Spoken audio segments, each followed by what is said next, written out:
اچھا قبلہ، میرا اس میں ایک بڑا اہم سوال ہے، مجھے یہ بتائیے گا کہ رسول اللہ صلی اللہ علیہ وسلم کا جو آخری وقت آیا، اس آخری وقت کے کیا معاملات تھے جی میں کہ اسی رسول کی اللہ، طرف آ رہا ہوں. جی اب جی دیکھیں جی نا، جی جی کہتے ہیں جس راوی کے لیے کہتے ہیں ولید ابن جمی، اس کو کذاب کہا گیا، مگر یہاں پر توجہ رکھیں کہ یہ معلوم ہونا چاہیے کہ اسی سے بخاری، مسلم، داؤد، نسائی نے اسی سے روایتیں بھی لی ہیں. اچھا جی اس راوی سے روایتیں لی. خیر، تو کہنے کا مقصد کیا تھا؟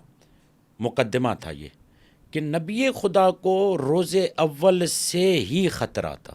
اللہ ٹھیک ہے، اکبر۔ اور یہ خطرہ جیسے جیسے نبوت کے لیے آپ پروان چڑھ رہے تھے بڑھتا جا رہا تھا. تو جب آپ نے نبوت کا اظہار کیا، مزید خطرہ بڑھ گیا. تو اس مزید خطرے کے لیے پروردگار عالم نے آپ کے لیے شیلٹر رکھا. کبھی جناب حمزہ کو رکھا، کبھی جناب مولا کائنات کو رکھا، کبھی اور خالص صحابیوں کو رکھا. تو یہ سلسلہ ہمارے سامنے، میں یہیں پر روک رہا ہوں. اس مضمون کی اور بہت ساری روایتیں جی جس جی میں جی یہ جی بیان کیا گیا ہے کہ جی وہ جی کون تھے جو رسول خدا کو مارنا چاہتے تھے. اب آتے ہیں آپ کے سوال کی طرف جی کہ کیا رسول خدا شہید ہوئے یا نہیں ہوئے، زہر دیا گیا جی یا جی جی جی نہیں دیا گیا. جی جی شیعہ اور سنی علماء کا نظریہ ہے کہ رسول خدا کو زہر دیا گیا، زہر دیا گیا۔ زہر دیا گیا.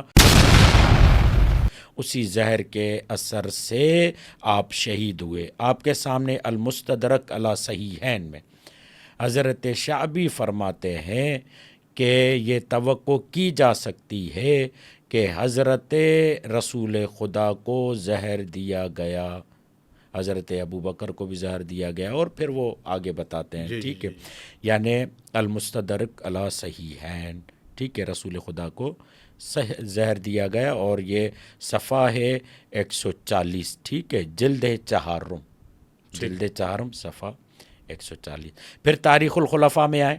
تاریخ الخلفاء یہ جو ہے حافظ جلال الدین عبد الرحمن ابن ابو بکر سیوطی، جلال الدین سیوطی، ٹھیک ہے، وہ فرماتے ہیں رسول اکرم اور حضرت ابو بکر دونوں کو زہر دیا گیا. زہر دیا گیا۔ ان کا نظریہ یہ ہے کہ حضرت ابو بکر بھی طبعی موت نہیں مرے تھے، بلکہ انہیں شہید کیا گیا، زہر دیا گیا. تو بہرحال رسول خدا ہمارا موضوع ہے، تو رسول خدا کو بھی زہر دیا گیا. اچھا، اس کتاب کا بھی حوالہ اگر آپ لیں تو یہ ہے کتاب نمبر، صفحہ نمبر ہے 87، اردو ترجمے مل جائے گا آپ کو. علماء اہل سنت میں آپ کو بتا دیا، مستدرک علی صحیحین میں یہ روایت آپ کے سامنے موجود ہے کہ جی اچھا شعبی پہلے مرحلے میں اس بات کو لیں گے نا کہ آیا رسول زہر سے شہید ہوئے یا نہیں.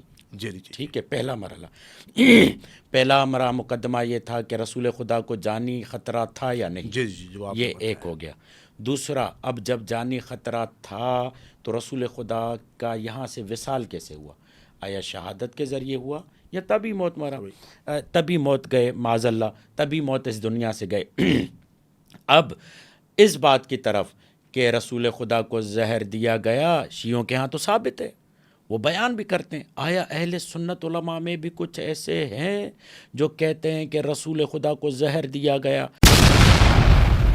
اب تیسرا مرحلہ یہ آئے گا کہ زہر دینے والا کون تھا، کیفیت کیا تھی، کیسے دیا گیا.